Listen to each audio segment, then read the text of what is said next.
थलपती विजय तमिळनाडूचा नायक ठरलेला आहे। मुख्यमंत्रीपदाच्या वाटेतील बहुमताचा अडथळा थलपती विजय यांनी दूर केलाय। उद्या सकाळी 11 वाजता थलपती विजय यांचा तामिळनाडूच्या मुख्यमंत्रीपदाची ते शपथ घेतील। रील ते रियल सीएम असा थक्क करणारा प्रवास विजयनं पूर्ण केलाय। विजयच्या या नव्या राजकीय इनिंगबाबत संपूर्ण देशाला उत्सुकता आहे।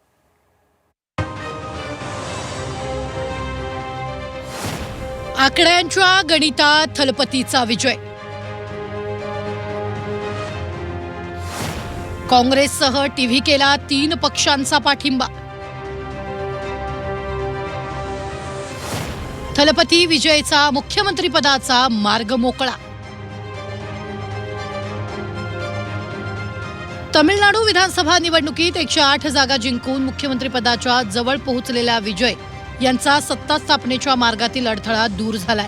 विजय यांच्या मुख्यमंत्रीपदाच्या वाटेत बहुमताचा अडथळा निर्माण झाला होता।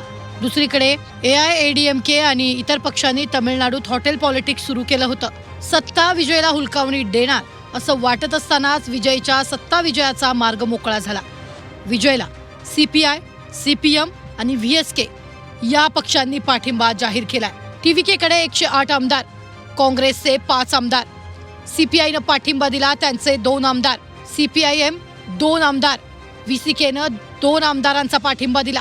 119 आमदार झाले आणि बहुमताचा आकडा आहे 118।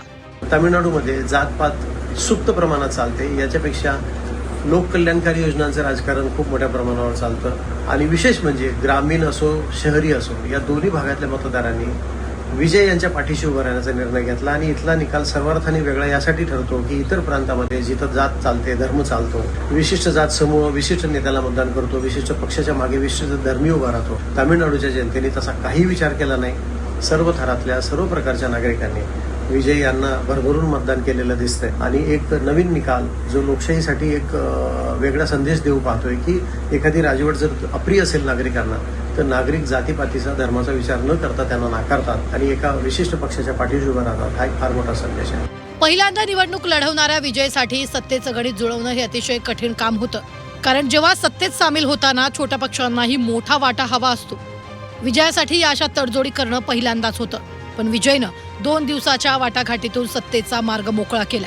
विजयला पाठिंबा देणाऱ्या पक्षांच्या आमदारांची संख्या प्रत्येकी 2 आहे। आता या 2 आमदारांच्या मोबदल्यात कोणत्या पक्षाला कुठली पदं द्यावी लागतील हे शपथविधीनंतर जेव्हा सत्ता स्थापन होईल तेव्हा स्पष्ट होईल। विजयनं निवडणूक लढवताना आश्वासनांचा पाऊस मतदारांवर पाडला।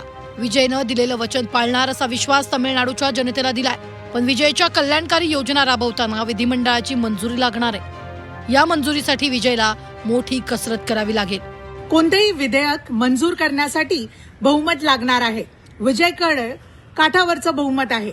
या छोट्या पक्षांनी आडमुठी भूमिका घेतल्यास विजयची मोठी अडचण होणार आहे।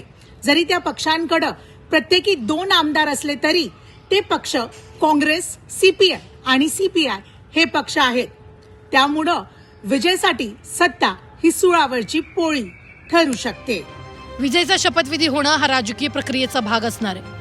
एकाच वेळी विरोधकांचा सामना करणं, लोककल्याणकारी योजना राबवणं आणि मित्रपक्षाचं मन राखण्याची तिहेरी कसरत विजयला करावी लागणार आहे।